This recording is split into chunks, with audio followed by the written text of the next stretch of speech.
Allah yang meluaskan rezeki itu bagi sesiapa yang dikehendakinya, wa yaqdir, dan menyempitkannya. Maka di antara hamba-hambanya itu, kalau kita bunyinya Allah yang meluaskan rezeki dan Allah yang menyempitkan rezeki tadi, maka ada istilah Ar-Razzaq yang maha memberi rezeki, Al-Qabid yang menahan, ada Al-Basit yang melepaskan, yang meluaskan. Maka ada kaya, ada miskin. Kenapa? Karena Allah yang meluaskan dan Allah yang menyempitkan.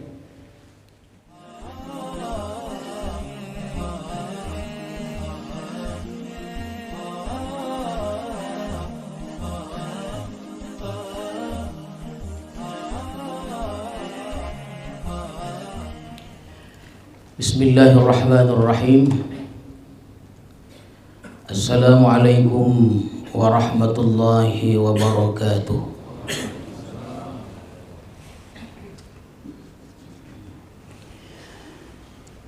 Alhamdulillah, alhamdulillahirabbil alamin, wassalatu wassalamu ala asyrafil anbiya'i wal mursalin wa ala alihi wa sahbihi ajma'in, amma ba'du. Tuan-tuan para khalifah, para salikin, hadirin dan hadirat sekalian, alhamdulillah, marilah kita bersyukur kepada Allah Subhanahu wa ta'ala yang telah melimpahkan rahmat dan hidayahnya kepada kita semua, sehingga pada malam ini kita dapat kembali meneruskan pengajian tafsir kita. Kemudian salawat dan salam kita ucapkan dan kita sampaikan kepada Rasulullah sallallahu alaihi wasallam beserta keluarga, para sahabat dan para pengikut-pengikut beliau. Mudah-mudahan hadir sekalian kita mendapat syafaat Rasulullah di hari kemudian nanti. Amin ya rabbal alamin.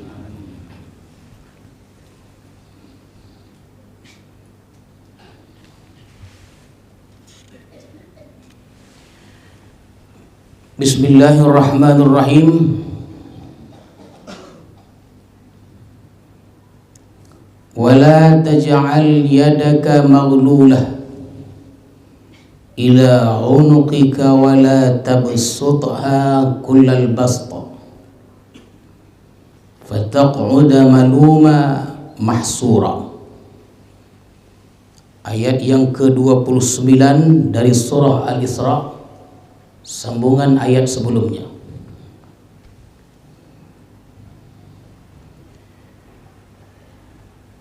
Wala taj'al yadaka maghlulah, jangan engkau jadikan tanganmu itu maghlulah, terbelenggu, ila unuqika, kepada leher atau kuduk, tongkok gitu ya.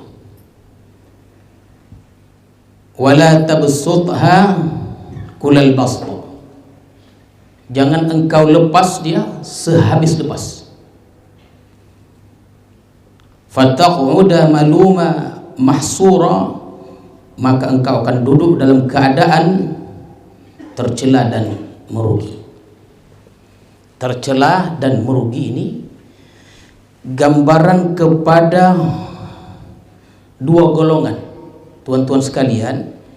Jadi Allah Subhanahu wa ta'ala menggambarkan orang yang bakhil ini, ya, ini sambungan ayat sebelumnya, menggambarkan orang yang bakhil, yang pelit ini.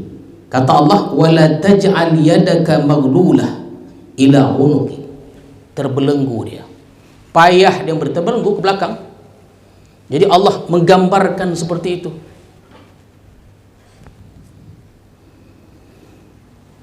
Dan itu memang dilarang dalam agama, sifat yang tidak baik. Kalau dalam bahasa bersilam itu poli, bukan tanggung loh. Kalau poli aja biasa bukan tanggungnya tuh, bukan tanggung. itu tercela, hina dia. Wala tabsutha kull basta, jangan dia lepaskan sehabis lepas, boros pula.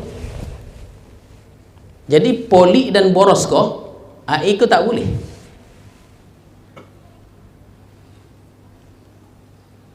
Kalau dia pelit, dia tercela. Kalau dia boros, tak ada kontrolnya terhadap hartanya itu, dia akan merugi. Sampai ke tahap ini agama kita mengatur itu, tuan-tuan sekalian.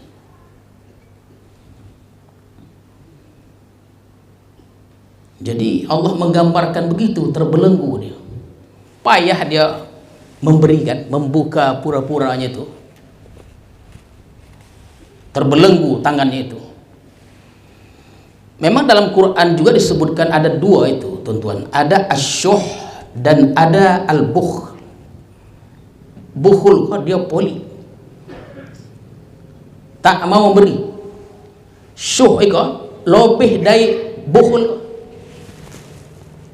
Contoh begini, ada suami, dia ada suami tidak mau dia memberi, pelitlah tu. Dan dia tidak mau orang lain tu memberi juga. Dia dah tak mau beri, kemudian dikasih taunya orang dia, tak suami dia, tak istri dia, jangan kasih itu. Itu syuh namanya.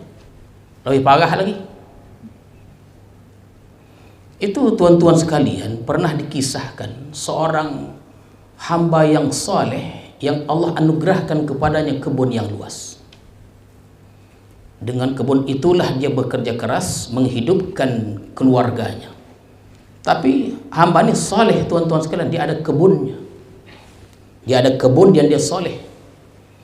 Setiap kali panen, ya, dari kebunnya itu hasilnya dibaginya untuk dirinya, untuk keluarganya, dan disisihkannya untuk fakir dan miskin.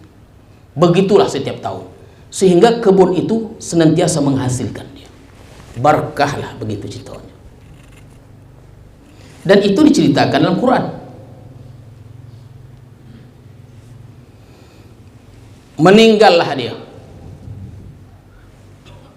ada pelapisnya, maka kebun yang rindang, yang indah, yang menghasilkan banyak tadi itu diambil alih oleh anak-anaknya. Poli pula. Ayah itu soleh, diberikannya, berkembang kebun tadi itu. Bersepakatlah anak-anaknya tadi ketika mereka sudah menguasai kebun itu untuk tidak memberikan kepada fakir miskin yang sudah diberikan seperti biasa oleh ayahnya itu. Menurut mereka ini sangat merugikan, kan terbalik dia. Orang pelit ini dia merasa rugi, padahal ketika kita keluarkan dia akan bertambah.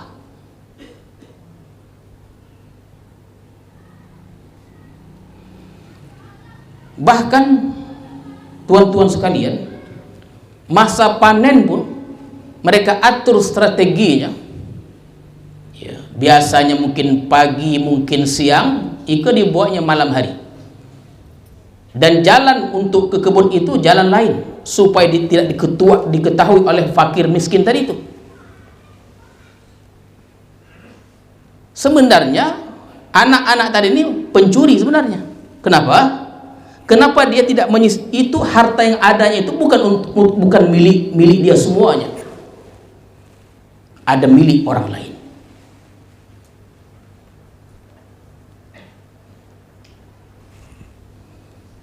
Dan pada akhirnya, tuan-tuan sekalian, di atas kelakuan orang ini, itu Allah murka pada mereka. Allah binasakan kebun yang indah rindang tadi itu. Akhirnya tak ada hasilnya. Menghitam, kata riwayat.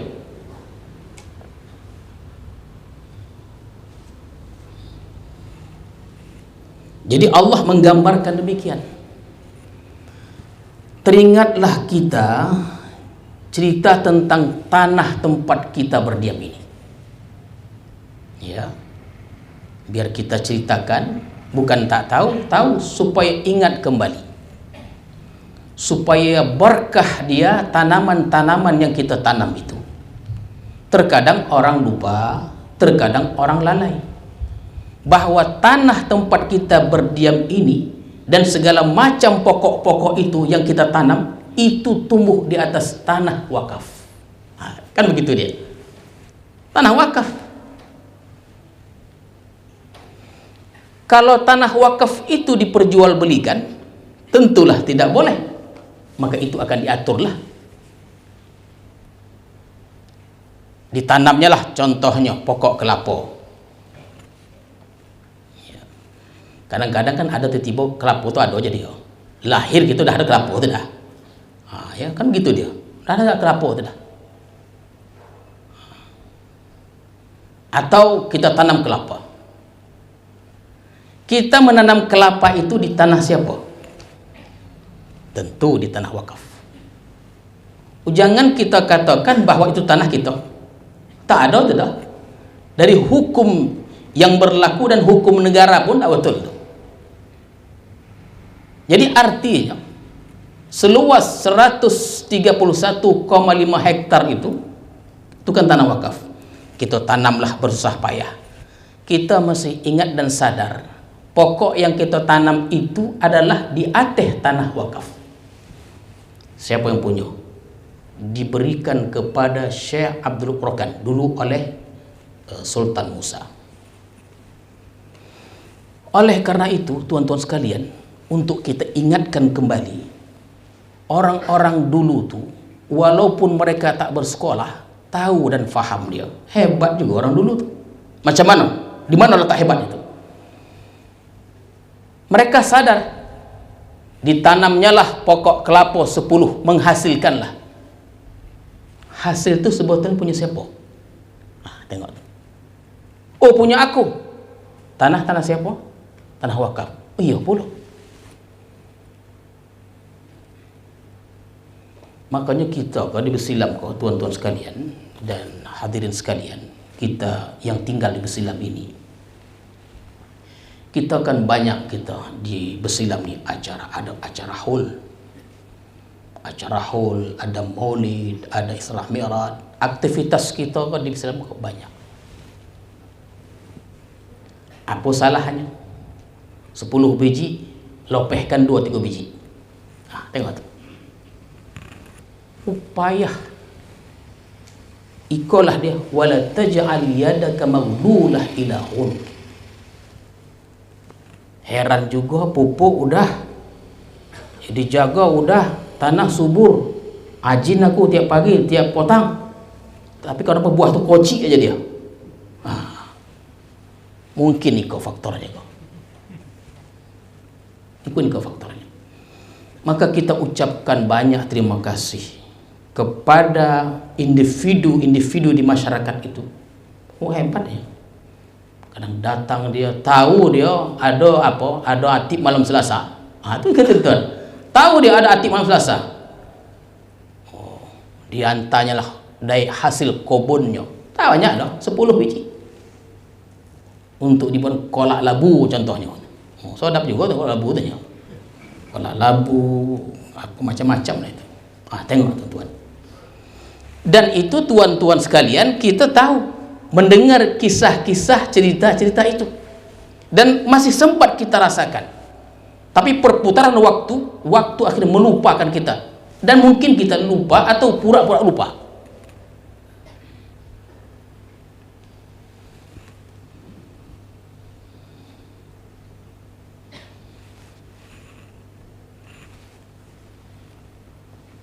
Mengingatkan, ya, cerita mengingatkan. Itulah antara yang dapat kita tafsirkan dari ayat yang Allah sebutkan tadi, dan kita perluas, wala taj'al yadaka maghlulah ila unuqik wala tabsutha kullal bast.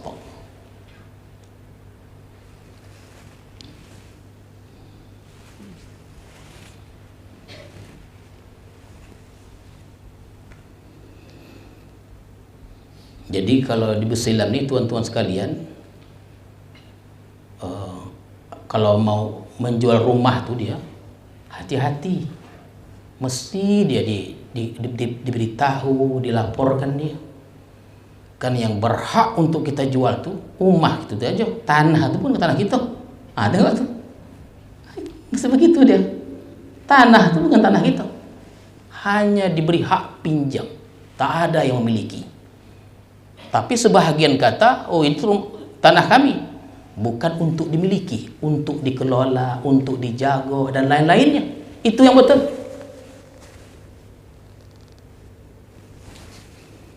Supaya barakah hidup kita itu.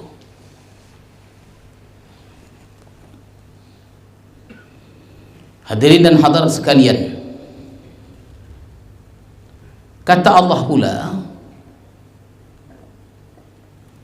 inna rabbaka yabsutur rizqa liman yasha'u wa yaqdir. Allah yang meluaskan rezeki itu bagi sesiapa yang dikehendakinya, wa yaqdir, dan menyempitkannya. Maka di antara hamba-hambanya itu, kalau kita bunyinya Allah yang meluaskan rezeki dan Allah yang menyempitkan rezeki tadi, maka ada istilah Ar-Razzaq yang maha memberi rezeki, Al-Qabid yang menahan, ada Al-Basit yang melepaskan, yang meluaskan. Maka ada kaya, ada miskin. Kenapa? Karena Allah yang meluaskan dan Allah yang menyempitkan. Dan Allah maha tahu dijadikannya ini kaya dan ini miskin. Jangan kita membalikkan itu. Allah maha tahu, Allah kayakan si fulan, kan begitu dia. Boleh jadi kalau dia miskin rusak agamanya. Allah miskin, Allah sempitkan rezekinya, karena kalau dia kaya rusak agamanya. Terkadang nafsu ini mengajak kita melihat ya orang-orang yang berada ini dipandangnya sodap aja, kan begitu dia. Pandangan nafsu itu kan begitu. Ini pandang yang sodap aja. Kalau ada duit itu bisa kemana aja, kan sodap tuh. Merantau bisa, keluar negeri bisa, segala macamnya. Dan Allah maha tahu. Jadi Allah luaskan rezekinya. Muncul istilah dia kaya dan lain-lainnya, berada dia. Karena orang ini kalau dia miskin boleh rusak agamanya. Kita lihat pula di masyarakat kita ada yang disempitkan rezekinya. Ya, ada fakir, ada miskin. Karena kalau dia kaya rusak agamanya. Maka ada kaya, ada miskin. Semuanya elok.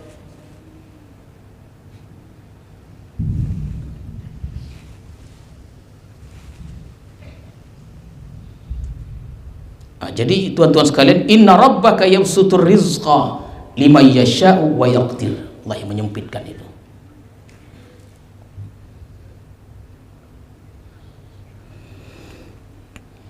Dan ada tuntunannya.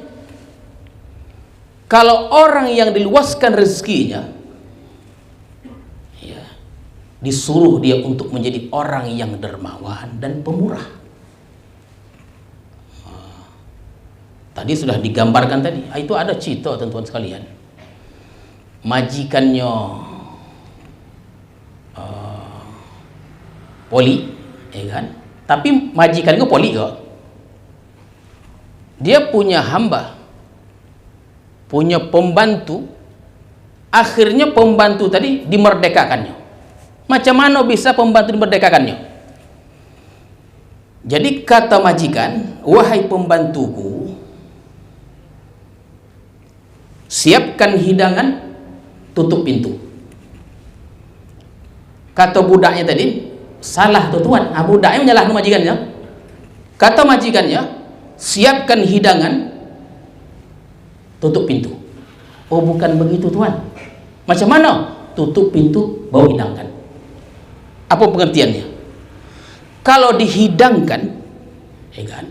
Dihidangkan, kata majikannya, bau tutup pintu, masih ada peluang potensi orang akan datang. Jangan ada. Begitulah polinya itu. Hidangkan, tutup pintu.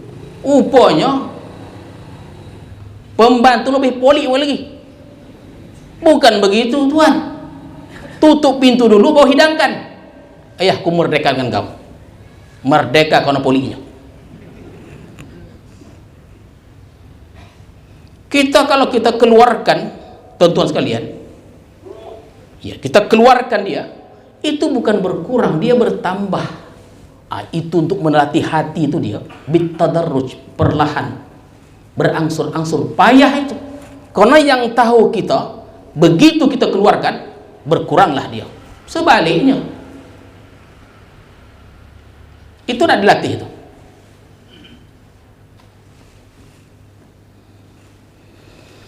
Tapi tak tolak kita macam Syekh Abil Hasan Asyazali. Tak tolak. Beliau tu, ya dikatakan pendiri tarekat Asyazaliyah. Apa yang dipinta uang, ambillah. Ambillah. Tolak itu. Asal dipinta uang, ambil. Ambil. Sudah sampai ke makam itu dia, begitulah uang.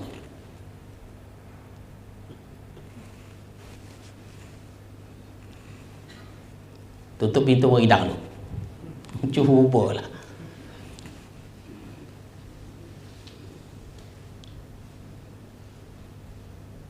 Jadi tuan-tuan sekalian, jadi Allah yang sebenarnya yang melapangkan itu. Itu kan selalu kita baca itu. Allahumma ya basital yadaini bil atiyah. Selalu kita baca setiap bulan. Allahumma ya basital yadaini bil atiyah. Ini inna rabbaka yabsutur rizqa liman yasha. Jadi Allah itulah yang melapangkan dan menyempitkan.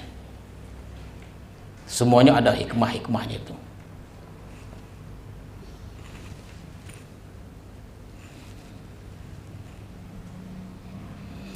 Dan kita pernah sebutkan tuan-tuan sekalian, Rasulullah sallallahu alaihi wasallam dalam kitab Al-Barzanji disebutkan al-khazain al-ardiyah itu, perbendaharaan harta di timur di barat itu beliau kuasai. Genggamnya, dalam genggaman beliau kaya lah. Hanya saja kalau di zaman itu orang masuk ke rumah Rasulullah dan melihat apa yang dimiliki Rasulullah, dan beliau sudah sebutkan taraktu fikum amrain saja, beliau hanya meninggalkan 2 perkara saja, Kitabullah sunnat Rasulih.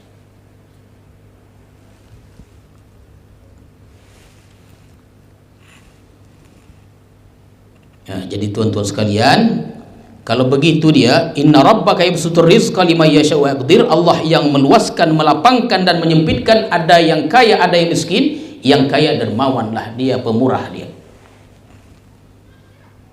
Innahu kana bi'ibadi khabiran basira, sesungguhnya Allah terhadap hamba-hambanya itu khabira, maha mengetahui, basira, maha melihat.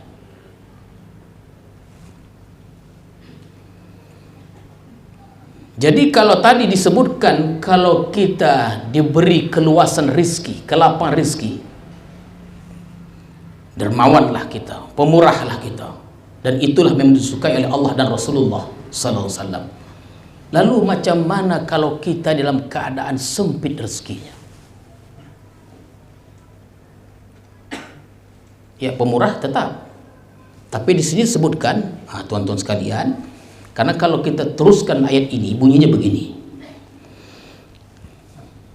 Wala taqtulu auladakum khasyata imlaq. Janganlah engkau bunuh anak-anakmu khasyata imlaq, karena takut miskin. Jadi ayat ini dia menggambarkan situasi di zaman itu, di zaman Arab, di mana bangsa Arab, khususnya di Mekah waktu itu, orang-orang Arab memang tradisi mereka ini suka membunuh anak perempuan maksudnya. Mereka tidak begitu suka bila terdengar kabar yang lahir itu perempuan. Tapi kalau yang lahir itu laki-laki, mereka bangga. Karena laki-laki menurut mereka ini bisa membantu keluarga, dan perempuan menyusahkan keluarga. Ini dalam pandangan mereka nih. Dan laki-laki dia akan bersambung sanad untuk silsilah kepada kakeknya. Sedangkan perempuan dia memperbanyak keturunan orang lain. Nah, paham ya? Perempuan tuh dia akan memperbanyak keturunan orang lain. Yang laki-laki ini dia bersambung kepada kakeknya tuh. Dan Allah sudah sebutkan banyak kali bahwa lelaki perempuan itu sama dalam ibadahnya dalam pandangan Allah Subhanahu wa taala. Jadi oleh karena itu di sini disebutkan wala taqtulu auladakum khasyata imlaq, jangan engkau bunuh anak-anak kamu karena takut miskin. Ternyata ini memang dilakukan oleh bangsa Arab. Oh, tidaklah kita ingin berpanjang lebar menceritakan bagaimana bangsa Arab itu membunuh anak-anak perempuan mereka. Oh, ada aja orang diajak anak itu, anak umur setahun, 2 tahun, diberi makan dulu, diberi pakaian elok, dibawanya topi telago dalam, bukan telago buto. Telago buto biasa dangkal punya, telago dalam. Tunjuknya mananya, tengok tuh nak, buah tuh meninjau lah nak, tulai, selesai, mati. Dan itu hal biasa. Karena bagi mereka ini anak ini menyusahkan, membuat susah dia. Dikatakan begini, teman-teman sekalian, orang Arab dan orang Tionghoa ini suka anak laki-laki. Orang Padang pula, dia peribuan dia. Dia peribuan, perempuan pula.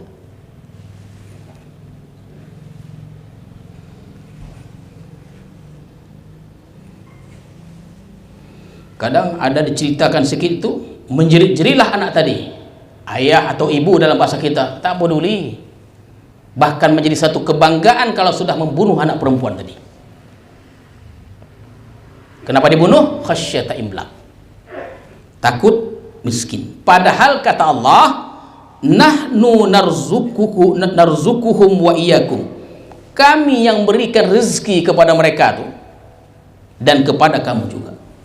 Rezeki ini urusan Allah. Tuan-tuan sekalian, selalu kita mendengar bahwa setiap anak yang kita yang dilahirkan sudah ditentukan ketentuan-ketentuannya itu tentang jodohnya dan lain-lainnya. Banyak tamu-tamu tuh yang datang tuan, tamu-tamu yang datang tentang urusan kalau jodoh tuh hampir setiap hari itu. Ya. Dan kita ingin menyejukkan hati dia bahwa itu bukan urusan kita, itu urusan Allah. Ada perempuan tak pernah keluar rumah, nikah juga dia.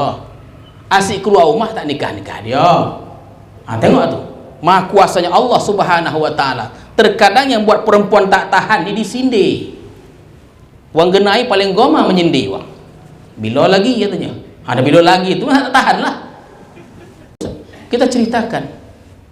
Kita kesempatan untuk dakwah fardiyah, berdakwah secara individu, kurang dari 2 orang, ya kita sejukkan hatinya. Begitulah dia. Ada yang cepat, ada yang sedang, ada yang lama.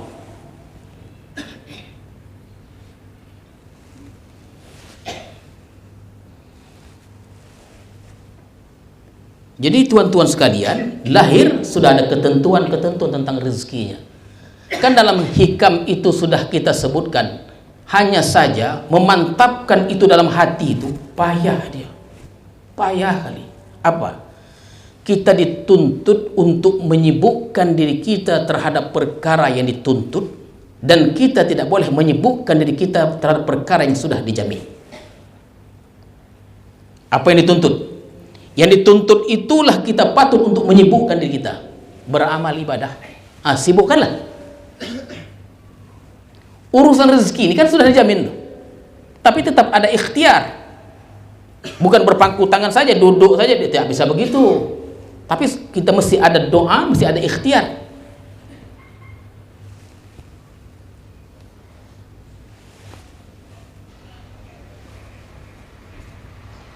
Jadi kata Allah, nahnu narzukuhum wa iyyakum, kami yang berikan rezeki pada mereka. Yang kalian bunuh itu begitu maksudnya. Rezeki sudah ada. Tuan-tuan sekalian, kalau rezeki kita sepanjang hayat kita 10 miliar, 10 miliar itu tidak akan habis sebelum berhenti nafas kita. Begitulah dia rezeki itu. Selagi nyawa ini masih ada, selagi itulah yang 10 miliar itu akan mengalir. Bila itu urusan Allah. Macam kita berdoa, kata Allah, ud'uni astajib lakum. Berdoalah kepadaku, niscaya akan aku kabulkan. Pasti Allah akan kabulkan. Hanya saja kapan dikabulkan, bagaimana cara Allah mengabulkannya, itu urusan Allah. Kalau urusan kita, tidak betul lah itu.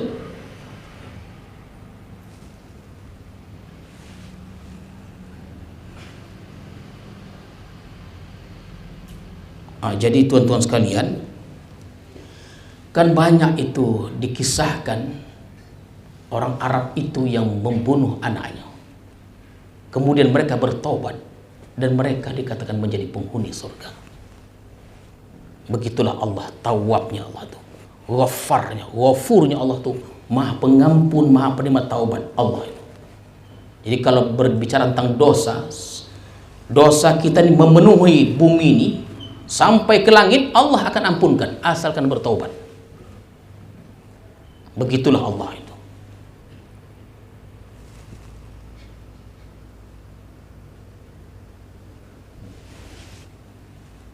Inna qatlahum, sesungguhnya membunuh mereka itu, kata Allah. Karena begini tuan-tuan sekalian, cerita tentang membunuh anak ini bukan dulu saja. Jadi Quran ini bukan bersifat temporari, dia sepanjang zaman, sepanjang masa tetap aktual dia. Sampai sekarang pun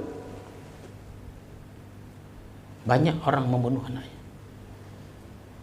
Kita pikir uang dulu tuh lebih kojam lagi bunuh anaknya, uponya orang kenai ke lebih hebat lagi. Maka kata Allah, inna qatlahum, sesungguhnya mereka, membunuh mereka ini, kana khit'an kabira, itu kesalahan yang besar.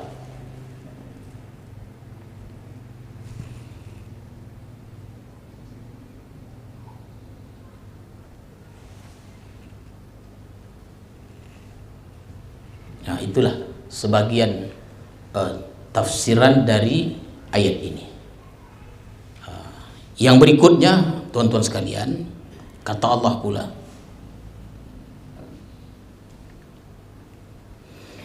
wala taqrabuz zina innahu kana fahishatan wa sa'a sabila.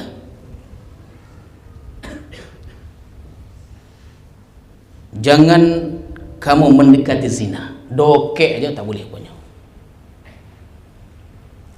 Ya, segala sesuatu yang mendekatkan kita kepada ini, jauhlah. Ditanya, Tuan, saya nak bawa apa nih? Apa hukumnya nak bawa calon saya naik Honda? Boleh Tuan, boleh, asal tongahnya ada apanya. Begitu dia.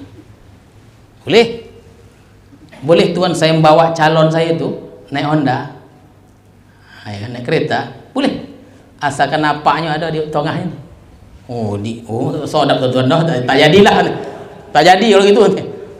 Tak jadi. Iya, tak jadi. Tak sodap begitu dah. Anda nak berdua juga. Ini diantaranya nih.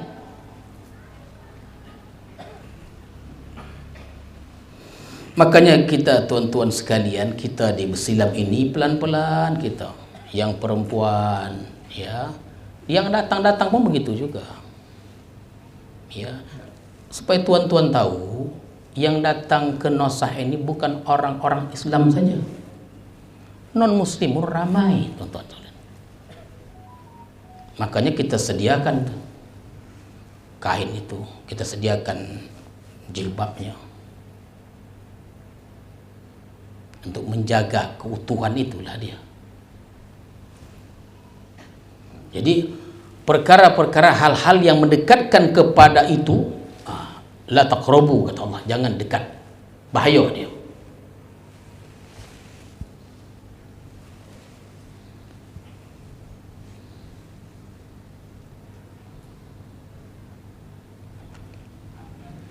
Innahu kana fahishatan wa sa'a sabila, sesungguhnya itu adalah perbuatan keji, wa sa'a, dan sejahat-jahat jalan.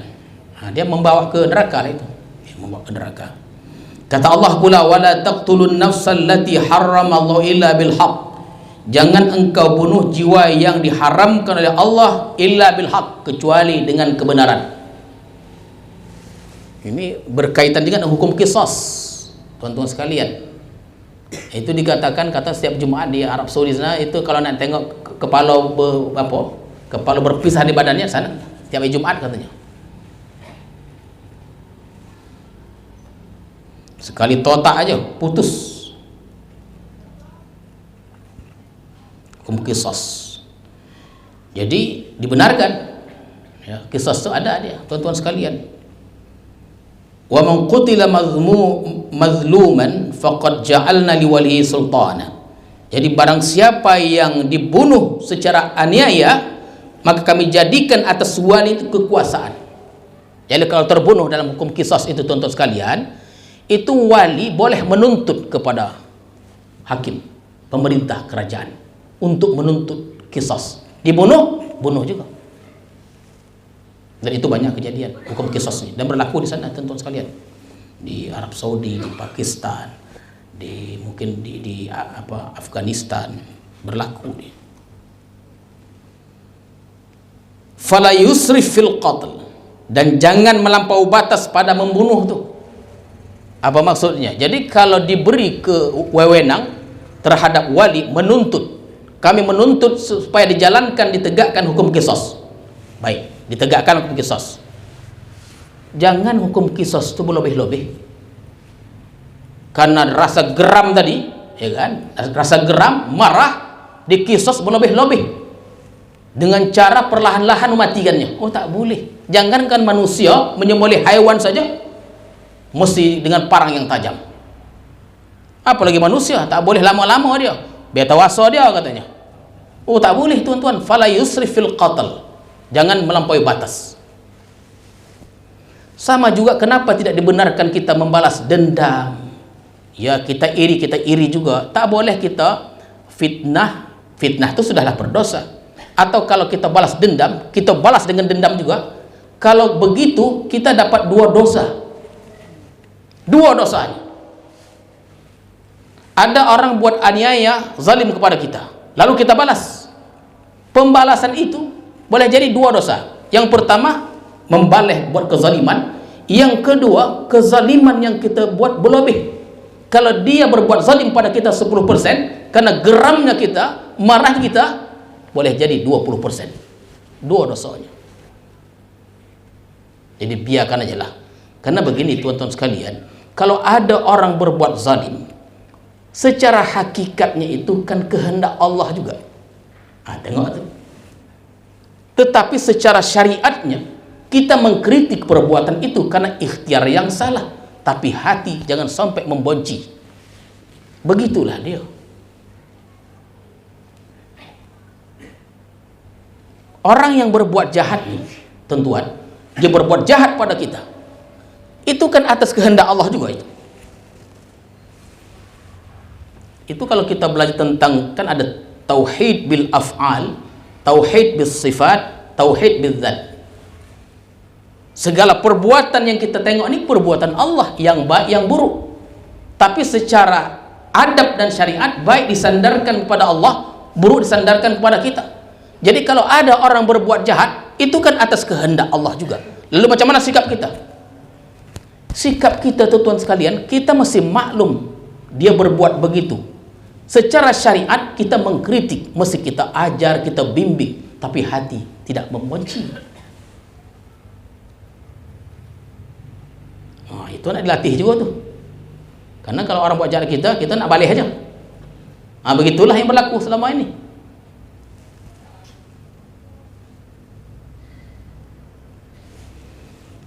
Innahu kana mansura, sungguh dia akan tolong. Yang terakhir tuan-tuan sekalian, wala taqrabu malal yatim.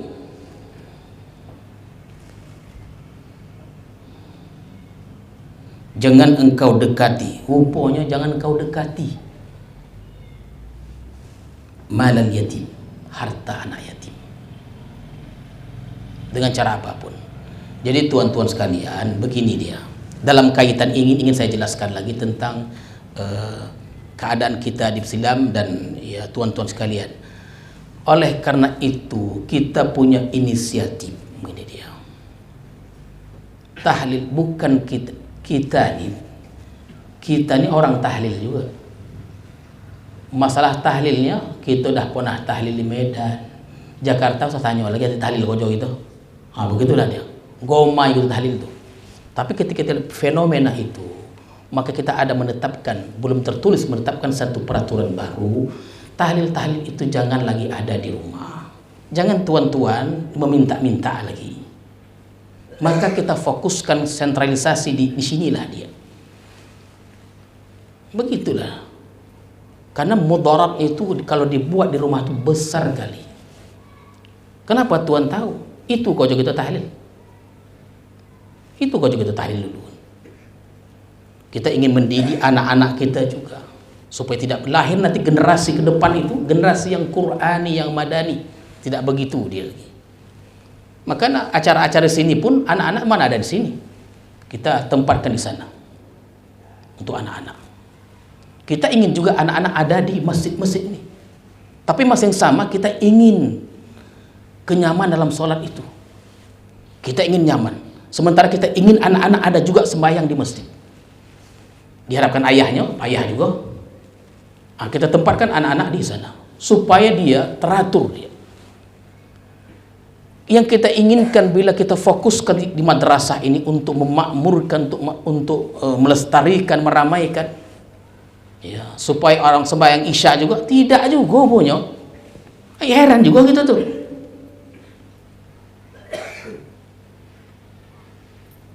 Kita ingat dia tahlil malam ketiga kali buat nasaku amailah. Biasa aja banyak. Tapi confirm kalau tahlil di malam ketiga di rumah tuh nampaknya amai. Apa sebabnya itu?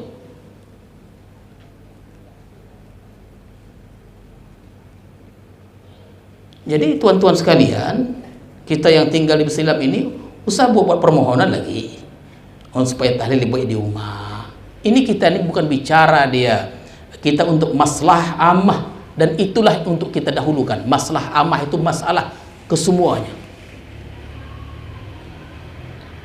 Dan satu yang kita takutkan, orang tak faham, tuan-tuan sekalian, ada rasa malu karena sudah ada tradisi di rumah, maka dia bersiap untuk mengadakan itu juga, padahal dia tak ada. Takut kita termakan nih harta itu, termakan harta anak yatim tuh. Dipakailah dulu, nanti 2-3 minggu lagi baliklah tuh, tak balik-balik juga, lupa lah.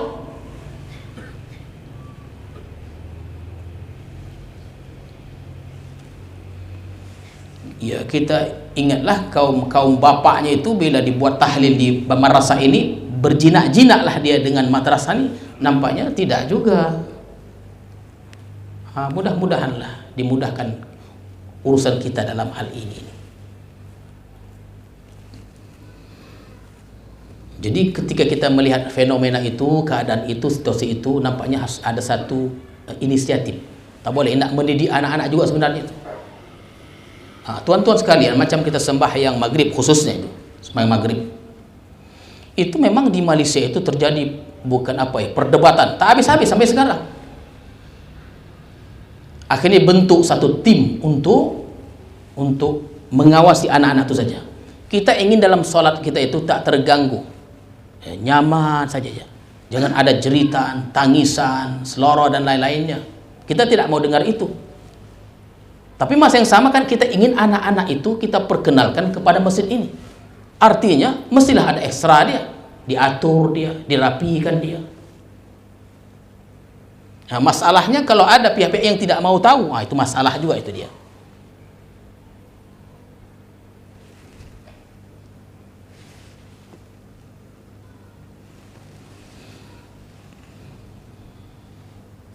Jadi tuan-tuan serta hadirat sekalian, Allah sebutkan wala taqrabu malal yatim. Mendekati saja dilarang.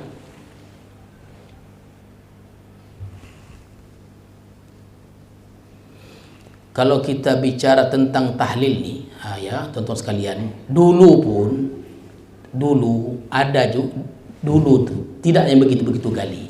Dulu kita tidak sebutkan kapan sejarahnya munculnya tahlil itu dan lain-lainnya. Terkadang dulu kalau tahlil itu hidangannya air putih saja, arpu, air putih, air putih. Besoknya lagi teh manis, ya kan? Malam ketiga teh manis saja, mungkin roti, ya begitulah.